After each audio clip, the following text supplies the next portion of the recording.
When you're running your fitting for your apparel brand, one key item that you really need to understand is how to interact with your fit model. Now, I have Melissa here with me today, who we call Missy for short. She's my Alvanon mannequin, and so I tend to use her a lot as a fit model for my pre-fittings.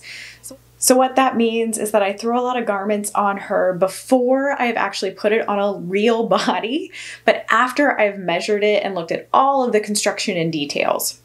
So I'm pre-fitting on a mannequin because my mannequin is essentially the ideal size for whatever my base size is at my brand.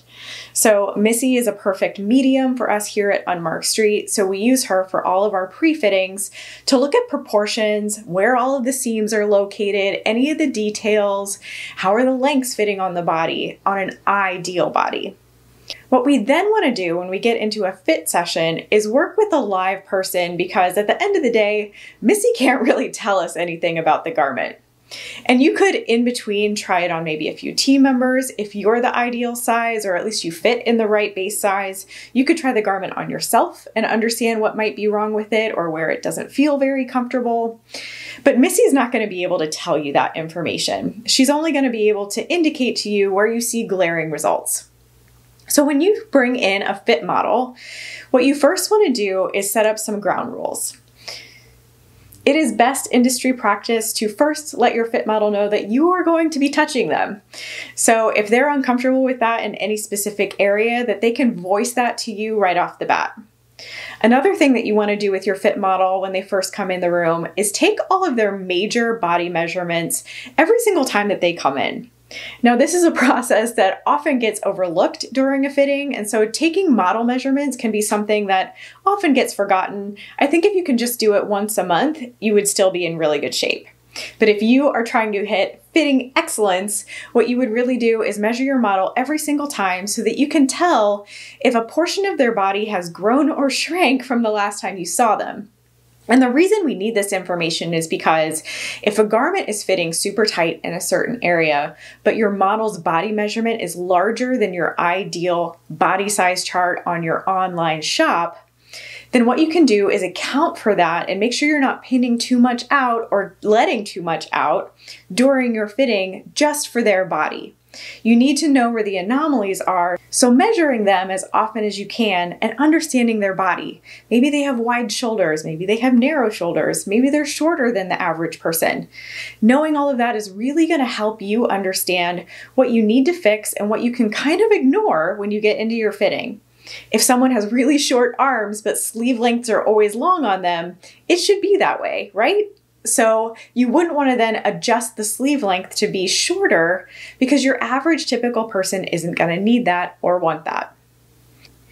During the fitting, it is really important for you to help your model get into motion in those garments. So if you're a cycling brand, you want to set up a trainer or you want to set up a spin bike and ask them to get in the ride position. Standing up and going into a fit room in your cycling clothes is one part of it, but mostly we want to make sure that the garment fits when they're riding their bike, right? If you're a running apparel brand, you want to kind of ask your model to move around as if they were running.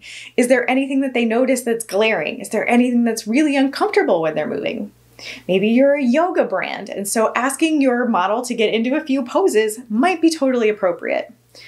What you're doing with them throughout this entire process is asking if anything is uncomfortable. Are there any seams pinching them? Is anything too tight? Do they notice something being too loose or flappy? If you're a cycling brand and you've got looseness in the back shoulders or behind the neck, your rider is going to notice that when they're out there on their bike, and they're going to maybe even hear that flapping in the wind, and that can be super annoying. You want to make sure that you get rid of that. It's important to build a good relationship with your fit model as well. Keeping everything positive, helping them understand that their feedback, whether good or bad, can really help you fix the garment. If they're not giving you all the information that you need during your fitting and they can't trust you to tell you all that information, you're not going to be able to make a better garment. So building that rapport over time, getting to know them a little bit, maybe take them out to lunch, get to know them on a personal level so that you can definitely bring that knowledge of them and bring that friendliness into your fit sessions.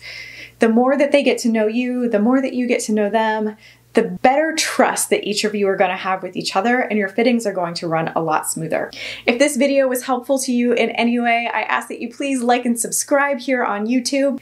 And if you have any questions for me regarding fit models, how to find fit models, how to work with your fit models, what a fit model should be able to do or give you feedback on, you can write a comment below, or you can send me a message at thebusinessofapparel.com. We can't wait to hear from you.